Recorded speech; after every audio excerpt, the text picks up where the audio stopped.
3/16 V-notch trowel, a grout float, a sponge float or sponge, and a pair of tile nippers. The beginning of every installation phase starts with the unpacking of the mosaics. It's always useful to verify the condition of each sheet of mosaic contained in the boxes before beginning to install. This tutorial shows glass mosaic being installed, but it's the same procedure for marble mosaics or ceramic. The only difference is the marble and ceramic are usually mounted from the back with a fiberglass netting. It's also good practice to keep the material to be laid at the same temperatures as the surroundings in which the work is being carried out. The starting point is then identified and marked on the wall where the mosaic sheets are to be laid. Mark and level the guidelines at right angles to each other, corresponding to the multiples of sheets of mosaics previously measured. It's usually a good idea to mark off squares for 1 or 2 sheets. Of course, in the case of wall installation, as in this tutorial, the guidelines must be horizontal and vertical.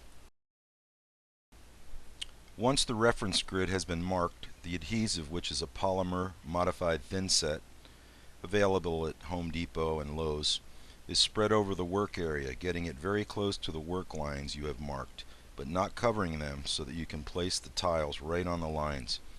First, apply the adhesive with the smooth part of the notched trowel to ensure the whole surface is covered. Excess adhesive is then removed with the V-notch part of the trowel, being careful to keep a steady 45-degree angle and exerting sufficient pressure so that no more adhesive than necessary remains on the base. After the adhesive has been spread over the base, begin by applying the mosaic sheet with the plastic film towards you, and without exerting too much pressure as they are installed, lightly tap them with the flat sponge trowel or float to set them firmly in the adhesive. During the installing, some manual moving of the sheets of mosaics may be necessary. Any cuts can be done with using the tile nippers. You can install them during the laying of the full sheets, but a better idea is to wait until the full sheets are dry. This gives you time to make the best cuts you can. After installing the cuts, then wait until they are completely dry before grouting. The plastic film is removed from the mosaic when the adhesive is sufficiently hardened, a suggested time of approximately 3 hours. This action should be carried out in a diagonal sense, keeping the film parallel to the tiles themselves. If during the removal of the film the mosaic should move, it will be necessary to wait longer for the mosaic to set up. Grouting. Respecting the minimum times for setting up the adhesive, 24 hours for vertical walls and 48 hours for floors to allow them to be walked on. Then proceed with filling of the grout joints. Mix the unsanded grout according to the manufacturer's suggestions using a rubber float. Spread the grouting cement with vertical and horizontal strokes, exerting a slight pressure to make sure the joints are well filled. Pass the grout float diagonally to remove most of the excess filling. Final cleaning. The cleaning of the surface can begin once the grouting cement starts setting, the time varying according to the temperature of the surroundings, but it is somewhere between 30 and 60 minutes. Remove the excess grout using a dampened sponge.